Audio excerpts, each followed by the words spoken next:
Hello बच्चों, mathematics by Akash Pandey YouTube channel में एक बार फिर से आपका स्वागत है। आज की क्लास में हम अरिथमेटिक प्रोग्रेशन को जो है आगे प्रोसीड करेंगे। फर्स्ट लेक्चर में मैंने आपको एपी के बारे में बताया था। फिर एपी का कोई पर्टिकुलर टर्म यानी कि जनरल टर्म nth टर्म कैसे फाइंड करेंगे वो चीज सिखाए थे और उससे रिलेटेड एक दो न्यूमेरिकल्स कराए थे। ठीक है, लास्ट में दो क्वेश्चंस नहीं हो पाए टेक्निकल इशू की वजह से, तो वो कट हो गया है। उसको आज मैं कराऊंगा, हालांकि एक वीडियो छोटा बना करके मैंने अपलोड कर दिया है। ठीक है, फिर भी उससे रिलेटेड जो दूसरा क्वेश्चन था और इसको फिर से आज की वीडियो में कर दूंगा। ठीक, तो देखो आप, जब किसी एपी की बात करते हैं ना, तो जनरली देख करके भी पहचाना जा सकता है कि ये एपी का nth टर्म दिया हुआ है। तो होता क्या है, किसी भी एपी को जनरली कैसे रिप्रेजेंट करते हैं, यानी कि जनरल रिप्रेजेंटेशन एपी का क्या होता है वो सीखेंगे हम लोग इसमें। और उससे रिलेटेड nth टर्म से रिलेटेड आज जितने भी इंपॉर्टेंट क्वेश्चंस हैं जो बोर्ड में ज्यादा से ज्यादा पूछे हुए हैं वो सब हम लोग इसमें डिस्कस करेंगे। आप चैनल सब्सक्राइब करो ज्यादा से ज्यादा, वीडियो को लाइक करो अगर अच्छा लगे तो, और शेयर करो अपने ग्रुप्स में, अपने फ्रेंड सर्कल में, जहां भी हो सके। ठीक है, देखो आप, जैसे हम बात करते हैं ना जनरल रिप्रेजेंटेशन ऑफ एपी, मतलब एपी को जनरली कैसे रिप्रेजेंट किया जा सकता है। अगर nth टर्म दिया है किसी का, उसको देख करके कैसे आप पहचान पाओगे कि ये एपी है। ठीक है, अगर कोई भी, हम बात करते हैं किसी भी एपी का, जैसे मैंने आपको बताया कि एपी का nth टर्म का फॉर्मूला क्या होता है। nth term of an AP, AP का जिसका फर्स्ट टर्म ए हो, वो जो first term is A and common difference is D. अगर फर्स्ट टर्म ए है और कॉमन डिफरेंस डी है तब।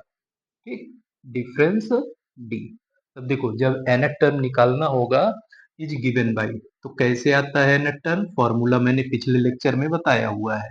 ये होता है टीएन, या इसी को एन भी लिखा जाता है। टीएन मतलब nth term, n means also भी nth term. Then given by, तो कैसे आता है, a plus n minus one into d. A first term है, डी कॉमन डिफरेंस है। जब ईपी का हमको क्या पता है, फर्स्ट टर्म और कॉमन डिफरेंस पता है, तो जब कोई पर्टिकुलर टर्म जैसे nth टर्म निकालना है तो हम ये फॉर्मूला लगाते हैं। ठीक है, इसको आप ध्यान से देखोगे ना तो ये n में लीनियर एक्सप्रेशन आएगा। तो किसी एपी को जनरली हम कैसे रिप्रेजेंट करते हैं, देखो, तो nth टर्म ऑफ, ये जो हमने टॉपिक की हेडिंग डाला है उसको कैसे, तो nth टर्म ऑफ, ठीक, an AP is generally represented as, generally represented as linear expression in N.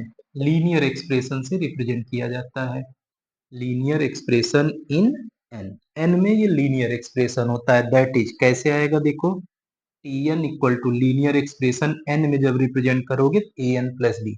जैसे एक्स में अगर लीनियर एक्सप्रेशन करते हो तो एक्स में आप लिखते हो ना कि ये ए एक्स प्लस बी जो है लीनियर एक्सप्रेशन को रिप्रेजेंट करता है। तो वैसे एन में जब लीनियर एक्सप्रेशन, तो ये ए एन प्लस बी निकल करके आएगा। ठीक है, अब आपको कोई भी टर्म निकालना होगा तो इसी एन की वैल्यू निकाल देंगे। देखो, एन की वैल्यू पुट कर देंगे, जैसे टी1 निकालना है तो एन की वैल्यू 1 रखेंगे, ए इंटू वन प्लस बी, तो ये ए प्लस बी आएगा। टी2 निकालना है तो एन की जगह इसी में 2 रख दोगे, ए इंटू टू प्लस बी, तो ये आएगा 2a प्लस बी।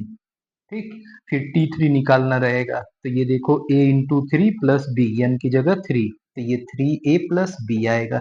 ऐसे करते हुए जो टर्म मन करे वो निकाल लेंगे। तो देखो इसमें कॉमन डिफरेंस क्या आएगा, अब देखो, जैसे जब आपने nth टर्म लिख दिया ना, तो हमारे पास क्या निकल करके आएगा, जब हम कॉमन डिफरेंस की बात करेंगे तो जो n का कोफिशियंट होगा ना वही कॉमन टर्म रिप्रेजेंट करेगा। ठीक, देखो, if nth term of AP is given by, is given by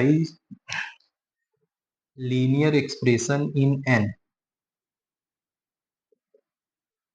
expression in n, that is an plus b, मान लो ये दिया है। Then common difference of AP, जो कॉमन डिफरेंस होगा एपी का वो क्या आएगा, difference of AP will be coefficient of n, जो भी उसका साइन होगा साइन के साथ नंबर ले लेंगे, कोफिशियंट ऑफ एन, एन का कोफिशियंट देखो यहाँ निकल के आएगा ना, जब आप कॉमन डिफरेंस निकालोगे तो इसमें क्या आएगा, d equal to t two minus t one. तो t two minus t one करोगे, two a plus b minus b, देखो two a plus b minus b, b खत्म, टू ए माइनस ए करोगे ए आएगा। फिर t three minus t two भी निकालोगे, देखो टी थ्री कितना है तुम्हारे पास, थ्री ए प्लस बी, और माइनस क्या करोगे टी टू, तो minus two a minus B कर दोगे, तो देखो बी खत्म, थ्री ए माइनस टू ए आ जाएगा। तो जो एन का कोफिशियंट होता है वही हमारा क्या रिप्रेजेंट करता है, कॉमन डिफरेंस रिप्रेजेंट करता है। तो किसी भी एपी का जनरल टर्म जो होता है वो एन में, जनरल टर्म मतलब nth टर्म, अगर किसी एपी की बात करेंगे nth टर्म हमारा लीनियर एक्सप्रेशन होता है किसमें, एन में हमेशा, चाहे जब आप निकालोगे ना nth टर्म तो आपको एन में लीनियर एक्सप्रेशन मिलेगा। ठीक, जैसे एक एग्जांपल में मैं दिखाता हूं आपको, देखो कैसे एन में वो जो है लीनियर एक्सप्रेशन बन रहा है। मान लो कोई एपी दिया है आपके पास, ठीक, कोई भी,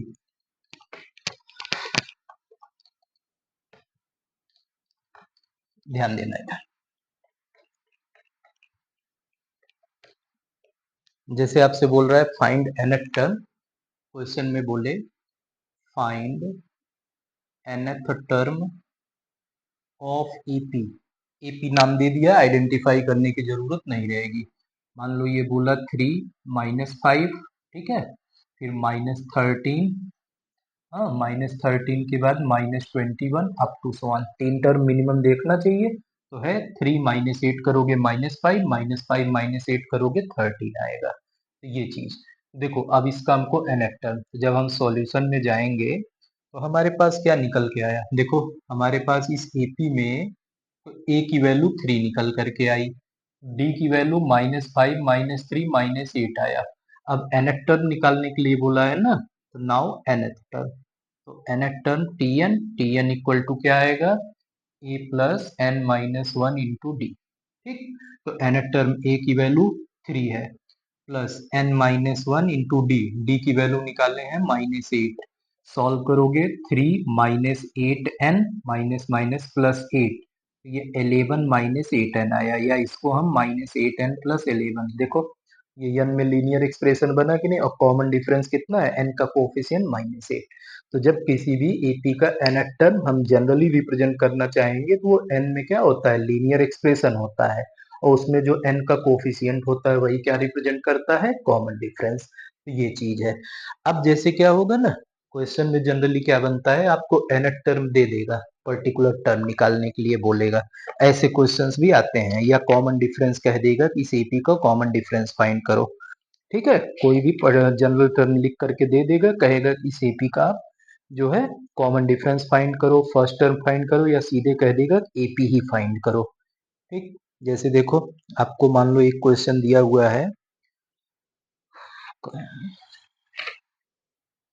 चलो देखो, जैसे आपसे कहे फाइंड एपी या फाइंड कॉमन डिफरेंस, जो भी बोल देगा, चाहे एपी निकालने के लिए बोलेगा चाहे कॉमन डिफरेंस निकालने के लिए बोलेगा, तो फर्स्ट टर्म कॉमन डिफरेंस दोनों निकालोगे तभी ना एपी बनेगा। तो जैसे आपसे क्वेश्चन में बोला find AP whose nth term is given by, whose nth term is given by, जिसका nth टर्म गिवन है t n equal to two n minus three. देखो nth टर्म को कुछ बुक में टी एन लिखता है, कुछ बुक में ए एन लिखता है, तो इसमें कंफ्यूज मत होना।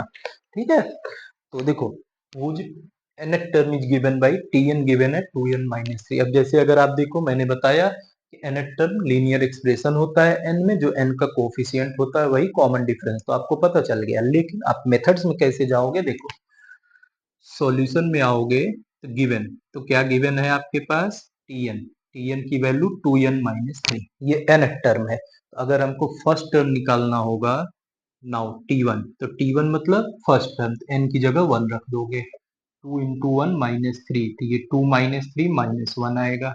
फिर टी टू निकालोगे, तो t two two into two minus three, तो टू टू जा फोर माइनस थ्री, ठीक है, तो फोर माइनस थ्री वन आएगा। फिर टी थ्री निकालोगे, तो two into three minus three, तो टू थ्री जा सिक्स माइनस थ्री, थ्री आ गया। तीन टर्म हमने बताया ना, किसी एपी को रिप्रेजेंट करने के लिए मिनिमम तीन टर्म, तीन निकल गया, आप चौथा भी निकाल लो।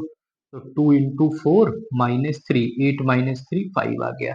ऐसे करते हुए निकल गया। अब कॉमन डिफरेंस निकालोगे तो देखो कॉमन डिफरेंस क्या आएगा। जब कॉमन डिफरेंस की बात करेंगे, कॉमन डिफरेंस डी जो होता है हमारा T2 - T1 होता है, यही T3 - T2 भी होता है, इसी को हम T4 - T3, तीनों की वैल्यू सेम आएगी तभी तो AP बनेगा। तो आप देखो 1 -1 चाहे 3 -1 चाहे 5 -3 करोगे सबकी वैल्यू 2 आ रही है।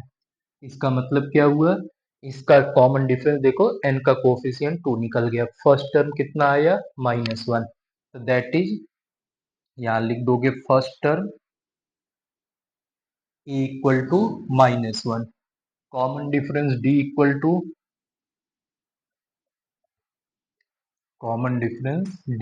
-2। नाउ AP, तो AP हमारे पास क्या होता है आपको बताया, A होता है, A+D होता है, A+2D होता है, A+3D होता है, अप टू सो ऑन, ऐसे आगे बढ़ जाएंगे। A की वैल्यू रखो, A की वैल्यू -1, -1 में 2 ऐड करोगे 1, 1 में 2 ऐड करोगे 3, 3 में 2 ऐड करोगे 5, 5 में 2 ऐड करोगे 7, यही आंसर हो गया। ठीक है, यही आपके पास आंसर। आपसे AP पूछा था, AP आपका -1 1 3 5 7 ये निकल करके आया। ठीक, ऐसे करके निकालना रहेगा।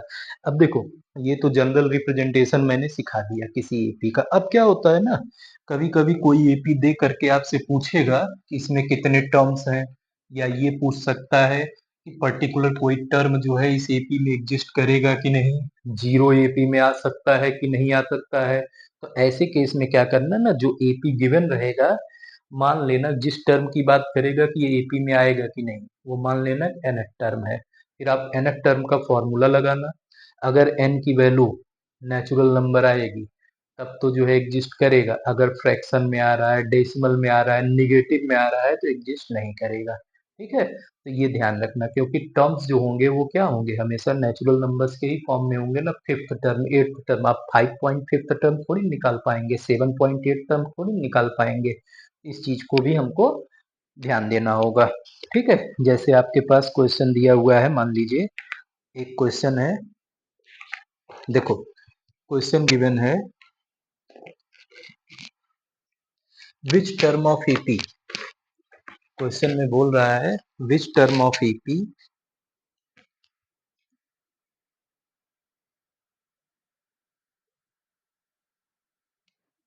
विच term of AP, AP given है 1 4 7, ठीक है, 10 up to so on is 52, ये पूछ रहा है। ठीक है, ये कौन सा टर्म 52 होगा, तो कैसे आप जानोगे कौन सा टर्म, तो आप मान लोगे nth टर्म 52 है, तो सॉल्यूशन में क्या करोगे, लेट nth टर्म इज 52, तो आपके पास देखो nth टर्म यही लास्ट टर्म हो जाएगा, then nth term will be 52। तो आपके पास गिवन क्या है, वी है लेट nth टर्म इज 52।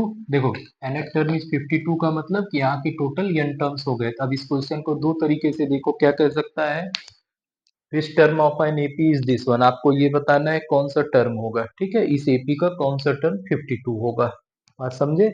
या इसी क्वेश्चन को दूसरे वर्ड में क्या कह सकता है, how many terms are there. ठीक, या इसी को दूसरे क्वेश्चन में क्या कह सकता है, और करके how many terms are there in AP, इस एपी में कौन से एपी की बात कर रहा है, एपी है 1 4 7 10 अप टू सो ऑन 52। ठीक, टोटल इस एपी में कितने टर्म्स मिलेंगे ये बताना है हमको। ठीक, देखो तो आपके पास है क्या, ए, ए की वैल्यू 1, डी, डी की वैल्यू 4 -1 करोगे यही आएगा 7 -4, यही आएगा 10 -7, देखो सबकी वैल्यू 3 निकल रहा है, कॉमन डिफरेंस ये निकला। तो आपने n टर्म माना हुआ है ना कि n टर्म 52 है, अगर ये क्वेश्चन रहेगा तो आप इसमें लिखोगे let there are n terms. ठीक, इस क्वेश्चन में आपको दिया है कौन सा टर्म है, तो आपने मान लिया n टर्म है, और इसमें कितने टर्म्स हैं तो आप मान लोगे let there are n terms. इतना काम करना है, ए निकल गया डी निकल गया। तो नाउ अब आप क्या करोगे, nth टर्म यही लास्ट टर्म हो जाएगा, ठीक। tn इसी को यल भी लिख सकते हो, तो ये a plus n minus one into D. देखो nth टर्म 52 है, a की वैल्यू आपके पास 1 है, plus n minus one into d, d की वैल्यू 3 आया। सॉल्व करोगे 52 equal to 1 plus 3n minus 3, इधर 52 हो गया, 1 माइनस 3 माइनस 2 आएगा, ठीक। देखो इधर माइनस 2 प्लस 3n, हमको 3n निकालना है, 2 इधर भेज देंगे, 52 प्लस 2 इक्वल टू 3n, यहाँ से 54 इक्वल टू 3n, तो n की वैल्यू कितना आ जाएगा, 54/3, दैट इज 18 नंबर। यानी कि इस वाले क्वेश्चन के लिए क्या होगा, that is 18th term of given AP is 52, ठीक। और इस वाले क्या होगा, how many terms are there, 18 terms are there. दोनों क्वेश्चंस की मीनिंग सेम है, दोनों क्वेश्चन को निकाल, इसमें बताना है कि ये कौन सा टर्म होगा, इसमें बताना है टोटल कितने टर्म्स हैं। तो ये आपके पास 18th टर्म आया, इसमें मतलब टोटल कितने टर्म्स होंगे, 18 टर्म होंगे। बात समझ में आई, ऐसे करके निकाला जाएगा। ये हो गया हमारे पास एक क्वेश्चन। दूसरा क्या आता है, देखो एक इस टाइप का भी क्वेश्चन आजकल एग्जाम में पूछा हुआ है कि 2 डिजिट में या 3 डिजिट में, ठीक, या 4 डिजिट कह देगा कि कितने नंबर्स ऐसे हैं जो 5 से डिविजिबल होंगे, जो 7 से डिविजिबल होंगे, 8 से डिविजिबल होंगे।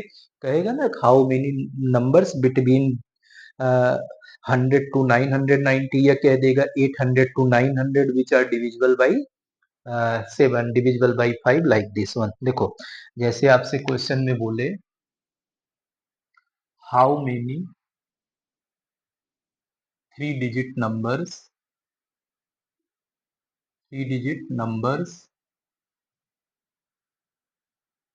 are divisible by,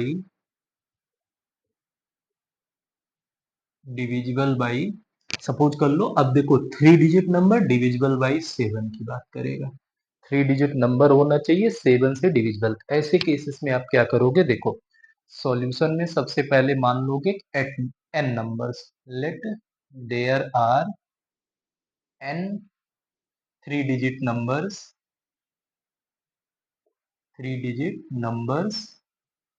divisible by 7,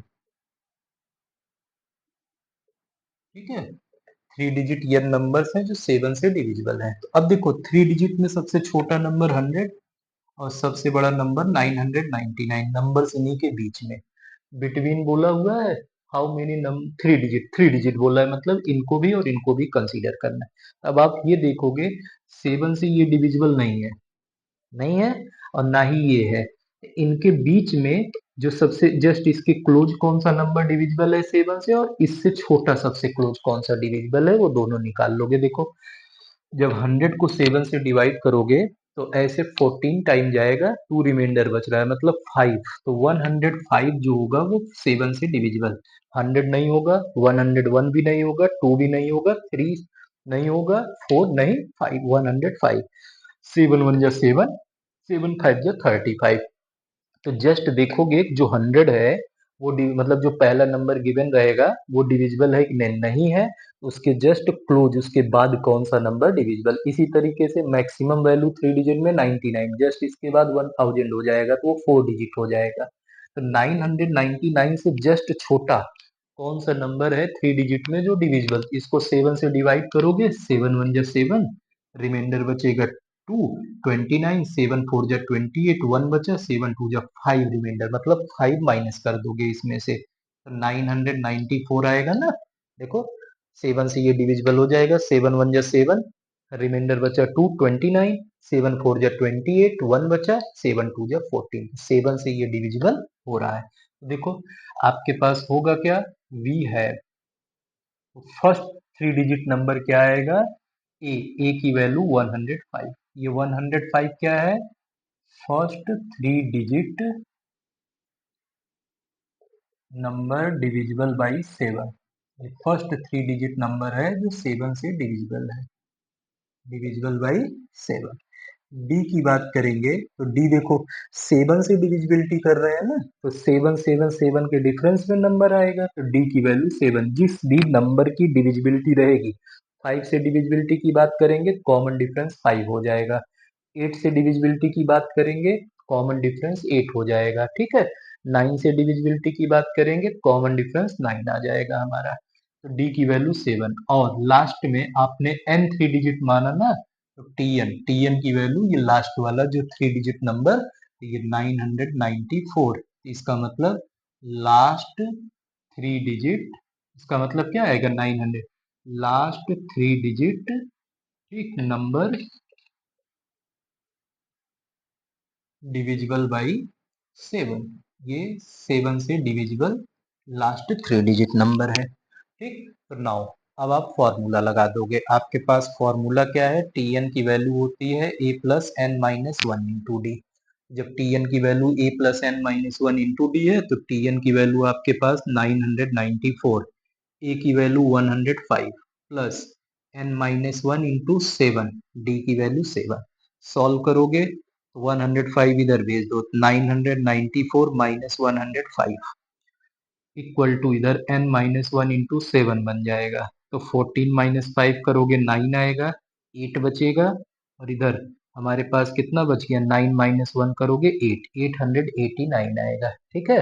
फिर उसके बाद हमारे पास इक्वल टू ये कितना हो गया, n minus one into seven, तो ये n माइनस वन निकालोगे 889 by seven equal to n minus one. अब इसको सॉल्व करो, तो 7 वन जा 7, बचा 1 रिमाइंडर 18, 7 टू जा 14, 4 7 7 जा 49 equal to n minus one. यहाँ से सॉल्व करने के बाद 127 प्लस वन, ये 128 आ जाएगा n की वैल्यू। इसका मतलब क्या हुआ, टोटल 128 थ्री डिजिट नंबर्स ऐसे हैं जो 7 से डिविजिबल होंगे, ठीक है। तो दैट इज 128 थ्री डिजिट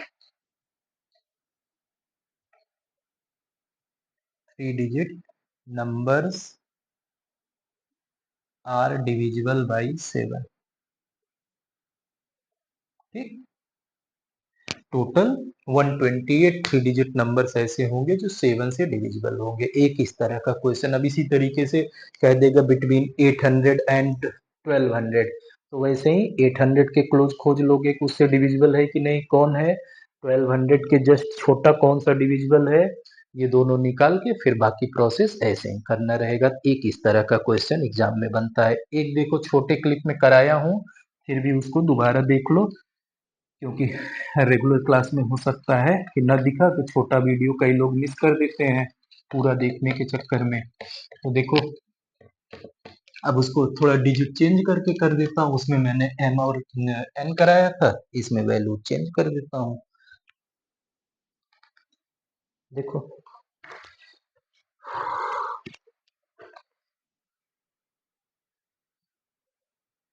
ध्यान देना, जैसे तुमसे कह रहा है क्वेश्चन में,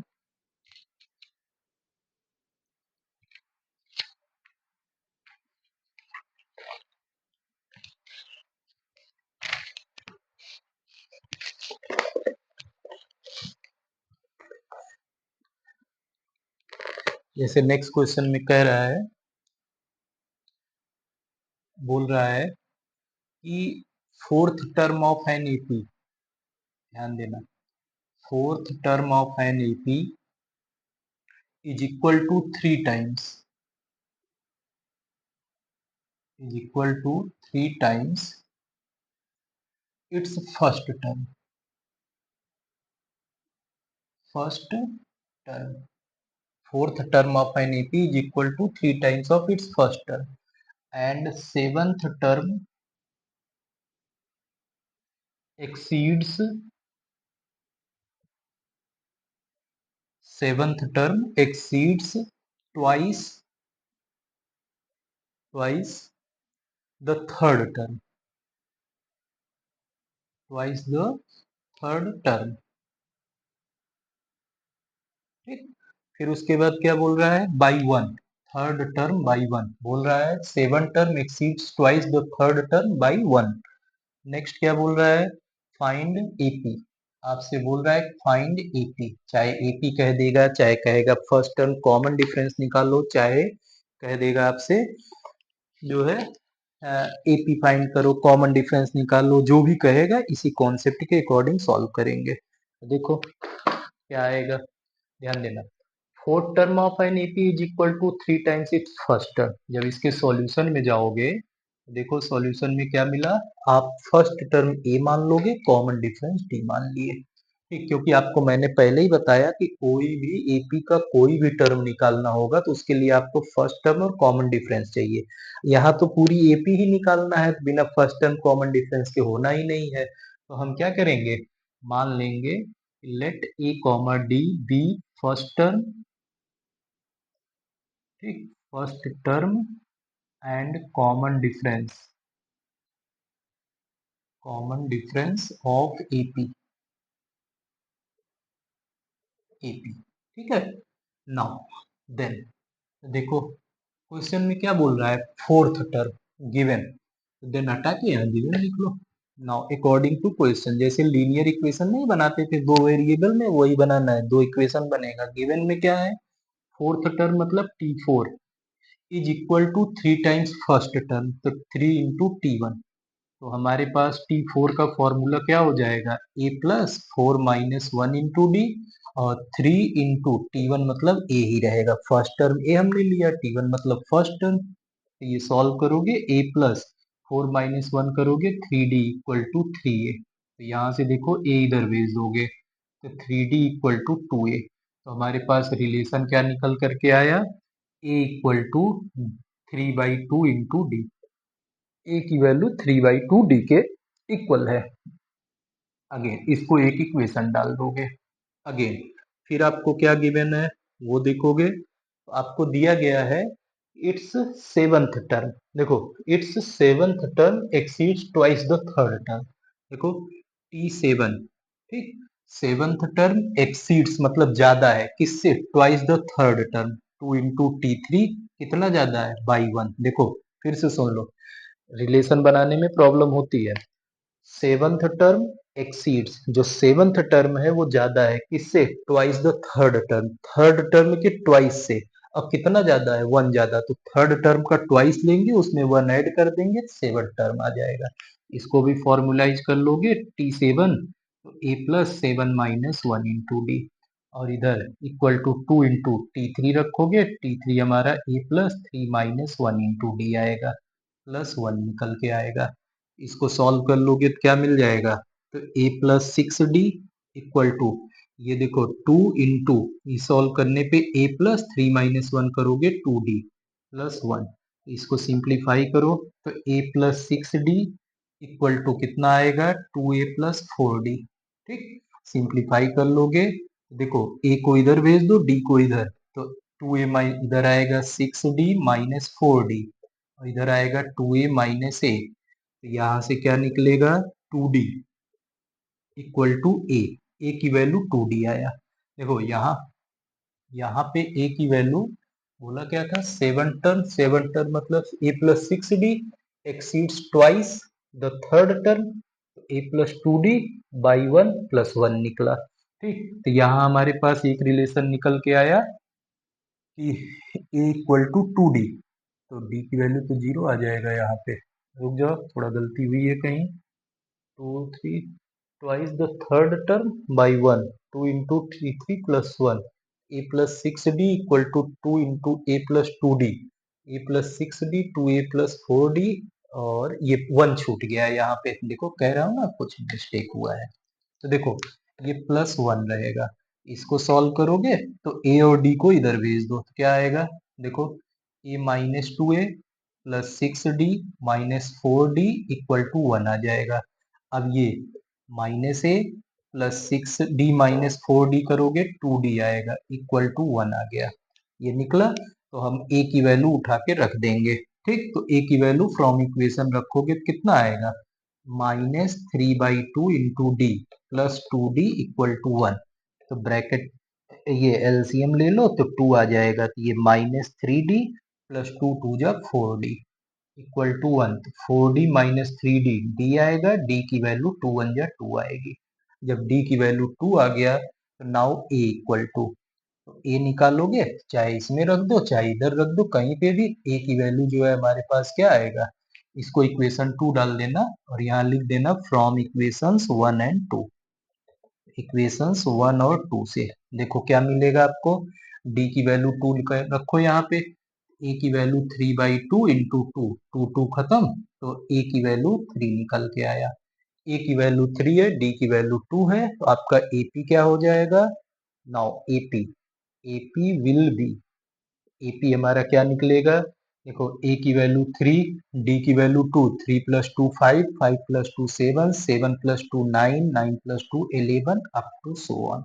वेरीफाई करना है तो देखो फोर्थ टर्म इसका कितना आ रहा है, 9 आ रहा है, तो ये बोल रहा है 3 times first term, first term 3 है, 3 3 जा 9 हो गया।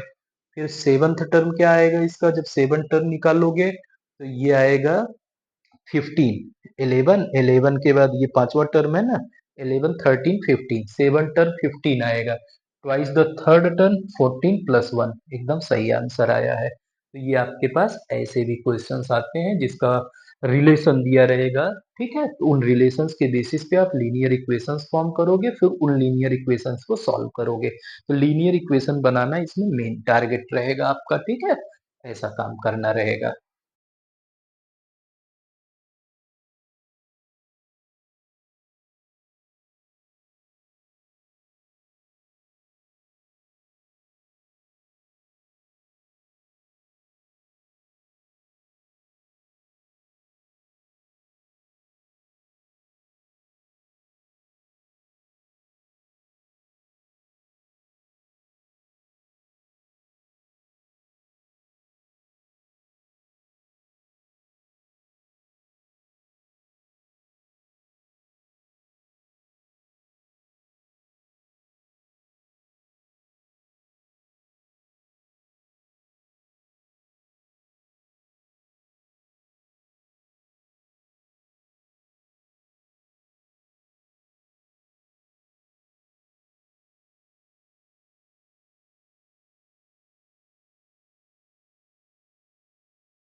इस एपी का mnth टर्म जो है कितना आया, 1 आया। ठीक, ये वैल्यू हमारे पास 1 निकल करके आई। ऐसे करके क्वेश्चन सॉल्व किए जाएंगे। ठीक है, ये हो गया। नेक्स्ट देखो, जैसे बात करते हैं नेक्स्ट क्वेश्चन में।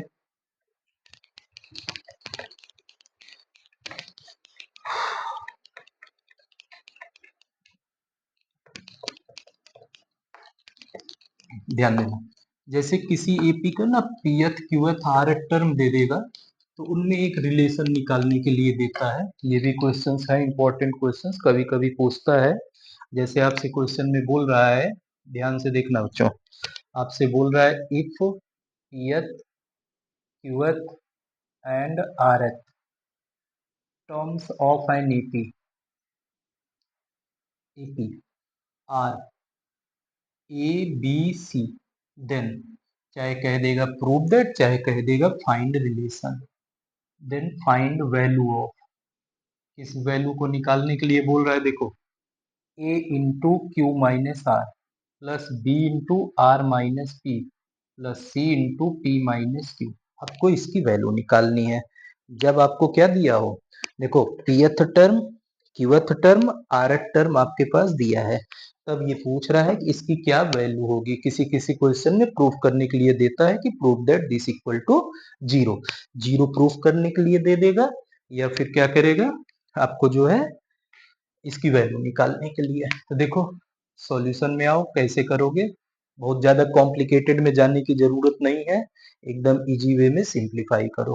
क्या करोगे, देखो आपको पीएथ क्यूएथ और आरएथ टर्म दिया है, आपको न फर्स्ट टर्म पता है न कॉमन डिफरेंस पता है। आप जानते हो जब आपको कोई टर्म या कॉमन कोई भी टर्म निकालना हो, तो आपको किसकी जरूरत है, फर्स्ट टर्म और कॉमन डिफरेंस। तो यहाँ पीएथ क्यूएथ आरएथ टर्म है और एबीसी दे दिया। देखो स्मॉल ए क्वेश्चन में इन्वॉल्व हो गया है, तो जब फर्स्ट टर्म, ये फर्स्ट टर्म नहीं दिया है, ये पीएथ टर्म की वैल्यू है, तो आप जब फर्स्ट टर्म कंसीडर करना तो स्मॉल ए की जगह कुछ और ले लेना, तो आपकी कैपिटल में ले लेना इस क्वेश्चन में, क्योंकि क्वेश्चन में ए इन्वॉल्व है। अगर स्मॉल ए ले लोगे तो वो एक दूसरे को क्या करेंगे, कहीं न कहीं कैंसिल कर देंगे या सिंप्लीफाई हो जाएंगे, तो उसको हमको डिफरेंट बनाना है। तो देखो हम सपोज करेंगे, मैंने पहले ही कई बार ये बातचीत बता दिया कि आपको कोई भी टर्म निकालना है या कितने भी टर्म्स का सम निकालना है, तो उसके लिए आप क्या करोगे, फर्स्ट टर्म और कॉमन डिफरेंस एपी में लेके चलोगे। अगर नहीं दिया है, पहला काम उसी को कंसीडर करना है। तो हम सपोज कर लेंगे, let a comma d be first term and common difference of AP,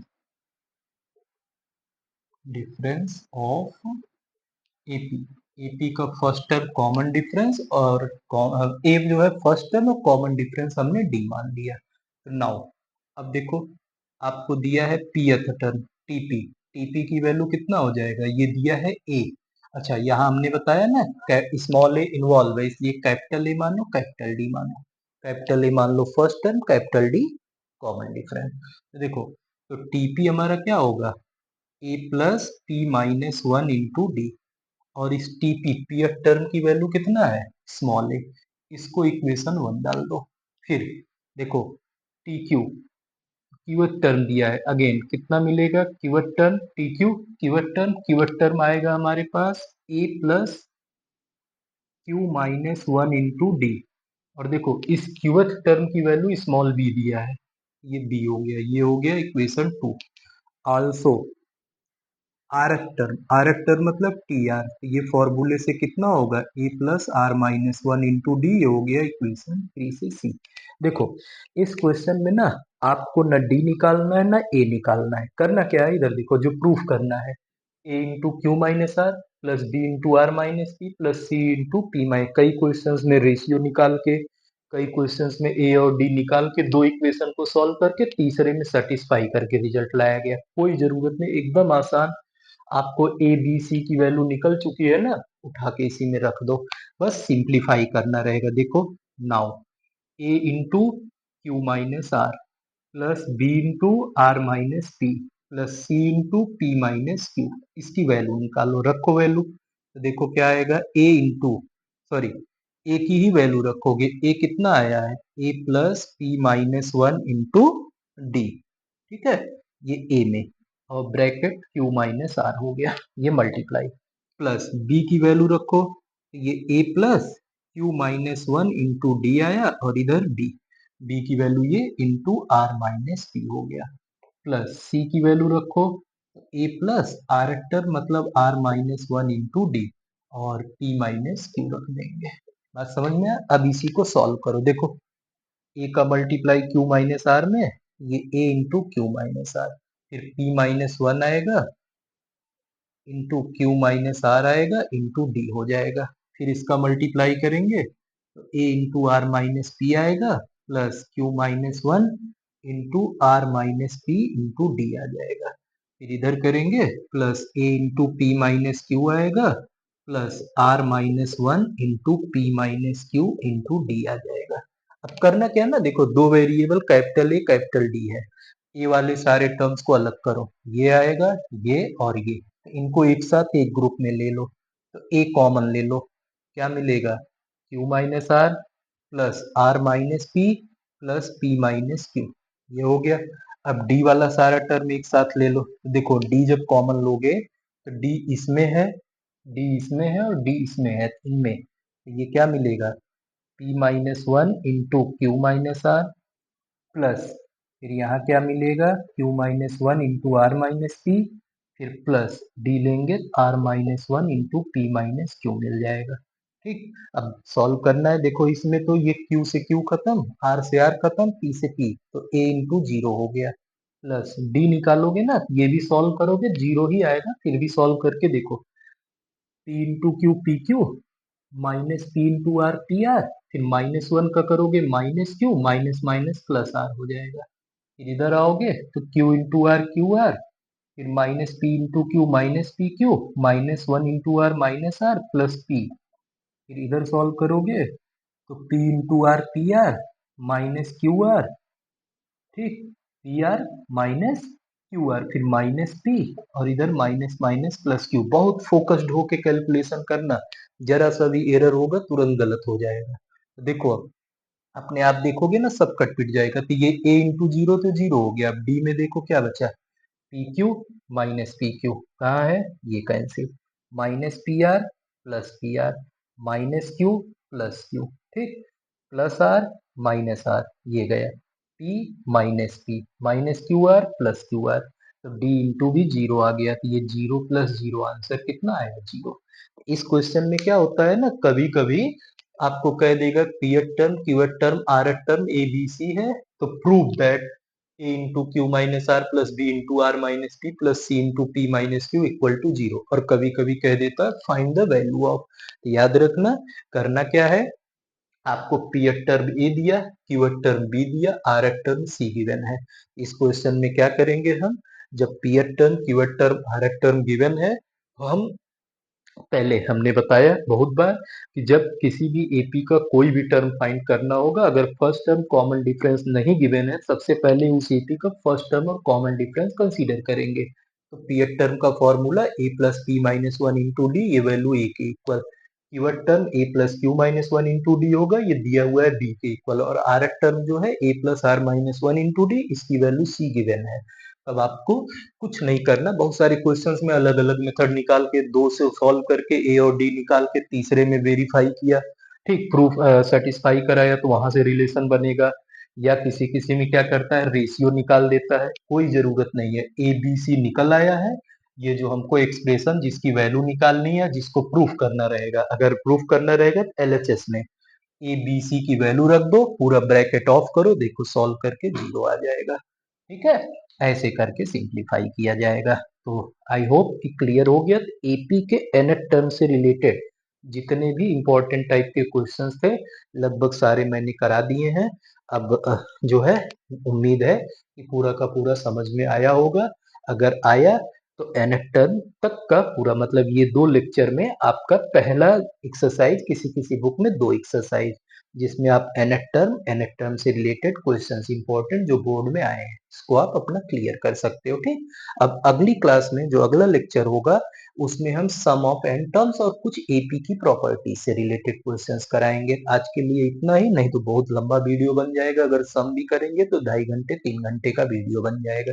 इतना लंबा वीडियो आप देखने के लिए पॉज कर करके देखोगे तो इससे अच्छा एक 45 मिनट 50 मिनट के वीडियो में आप पूरा अपना कॉन्सेप्ट क्लियर करो। ठीक है, आज की क्लास में इतना ही। तो आपका एपी में एपी का इंट्रोडक्शन, फिर उसके बाद एपी का कैसे आप जो है फर्स्ट टर्म कॉमन डिफरेंस कैसे nth टर्म का फॉर्मूला फाइंड किए और उससे रिलेटेड कुछ न्यूमेरिकल्स फर्स्ट लेक्चर में। सेकेंड लेक्चर में आपने क्या किया, कैसे आप किसी एपी के nth टर्म को जनरली रिप्रेजेंट करोगे ये सीखा। फिर उसके बाद अगर nth टर्म दिया है तो कैसे आप एपी फाइंड करोगे। फिर उसके बाद कुछ कॉम्प्लिकेटेड क्वेश्चंस, ठीक है, जिसमें आप लीनियर इक्वेशंस फ्रेम करके फिर उसके बाद उनको सिंप्लीफाई करोगे वो सिखाया। तो आज ये nth टर्म तक का कॉन्सेप्ट क्लियर हो गया। अब सम ऑफ n टर्म्स अगली क्लास में स्टार्ट करेंगे। ठीक है, थैंक यू।